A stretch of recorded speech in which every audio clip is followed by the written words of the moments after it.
ഇങ്ങനെ കുളിക്കണമെന്നും മലയാളിയെ പഠിപ്പിച്ച് കൊള്ള നടത്തുന്ന കുത്തക കമ്പനികളുടെ കാപട്യത്തിന്റെ മുഖമാണ് പോയ വാരത്തിൽ അഴിഞ്ഞുവീണത്.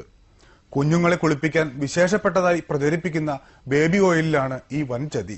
ബേബി ഉൽപ്പന്നങ്ങളുടെ നിർമ്മാണത്തിലെ പ്രമുഖരായ ജോൺസൺ ആൻഡ് ജോൺസൺ കമ്പനിയുടെ ഉൽപ്പന്നങ്ങൾ കുഞ്ഞുങ്ങൾക്ക് ചർമ്മരോഗങ്ങൾക്കും മരണത്തിനും വരെ കാരണമാകുമെന്നാണ് കണ്ടെത്തിയിരിക്കുന്നത്. ബേബി ഓയിൽ എന്ന പേരിൽ നൽകുന്നത് റിഫൈനറികളിൽ നിന്നും പെട്രോളിനോടൊപ്പം ലഭിക്കുന്ന ശുദ്ധീകരിക്കാത്ത മണ്ണെണ്ണ. ഇക്കാര്യം കമ്പനി തന്നെ സമ്മതിച്ചുകൊണ്ട് ഉൽപ്പന്നത്തിന് പുറത്ത് രേഖപ്പെടുത്തിയിട്ടുണ്ട്.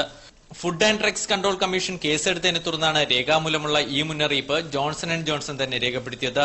പക്ഷേ ഇവ വായിക്കാൻ കഴിയാത്ത വളരെ ചെറിയ അക്ഷരങ്ങളിൽ എഴുതുന്നതിനാൽ ഉപഭോക്താക്കൾ വഞ്ചിതരാകുന്നു. Johnson and Johnson's baby oil കുപ്പിയുടെ പുറകില് ഒരു വാർണിംഗ് അവർ എഴുതി വെച്ചിട്ടുണ്ട്. For external use only, keep out of the reach of children. കുട്ടികളെ തൊടിയിക്കരുത് എന്ന് തന്നെയാണ് അവർ എഴുതി വെച്ചിട്ടുള്ളത്. To prevent accidental drinking and inhalation which can cause severe injury. അപ്പോൾ അത് ശ്വസിച്ചാൽ പോലും മാരകമായ അപകടമുണ്ടാക്കുന്നതാണ് എന്ന് അവർ തന്നെ ആ കുപ്പിയുടെ പുറത്ത് എഴുതി വെച്ചിട്ടുണ്ട്. ജോൺസൺ ആൻഡ് ജോൺസന്റെ baby powder, baby shampoo, baby soap, hair oil തുടങ്ങി എല്ലാ ഉൽപ്പന്നങ്ങളും കുഞ്ഞുങ്ങളിൽ നിന്നും മാറ്റിവെക്കണമെന്ന രേഖാമൂലം മുന്നറിയിപ്പ് നൽകിയാണ് ഉൽപ്പന്നം നിലവിൽ പുറത്തിറക്കുന്നതും. ബേബി പൗഡർ കുഞ്ഞുങ്ങൾ ശ്വസിക്കുന്നത് മരണത്തിന് കാരണമാകുമെന്നും മുന്നറിയിപ്പുണ്ട്. ജോൺസൺ ആൻഡ് ജോൺസന്റെ ഉൽപ്പന്നങ്ങളെല്ലാം തന്നെ കുട്ടികളെ ലക്ഷ്യമാക്കിയിട്ടുള്ള ഉൽപ്പന്നങ്ങളാണ്. ആ ഉൽപ്പന്നങ്ങൾ കുട്ടികൾക്ക് അലർജി, ആസ്തമ, ത്വക്ക് രോഗങ്ങൾ, ക്യാൻസർ വരെ ഉണ്ടാക്കുന്നതാണ്.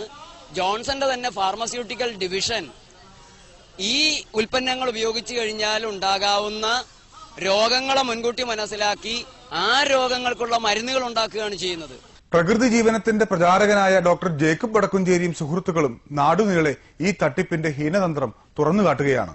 എറണാകുളത്ത് ബേബി ഓയിൽ കത്തിച്ചായിരുന്നു പ്രതിഷേധം.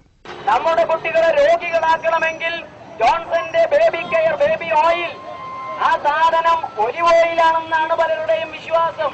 ഇന്ത്യക്കാർക്ക് നിലവാരമില്ലാത്ത നാലാംകിട ഉത്പന്നങ്ങൾ മതി എന്ന വൻകിട കമ്പനികളുടെ ധിക്കാരമാണ് ഏറെ ഗുരുതരം. ആരോഗ്യത്തിന് ഹാനികരമെന്ന് എഴുതിവെച്ച മദ്യവും സിഗരറ്റുമെല്ലാം അറിഞ്ഞുകൊണ്ട് ആസ്വദിക്കുന്നവർക്ക് ഇതൊന്നും പ്രശ്നമല്ലെന്ന് വരാം. എന്നാൽ ഒന്നും അറിയാത്ത കുഞ്ഞുങ്ങളെയും കുരുതി കഴിക്കണോ എന്നതാണ് പ്രധാന പ്രശ്നം.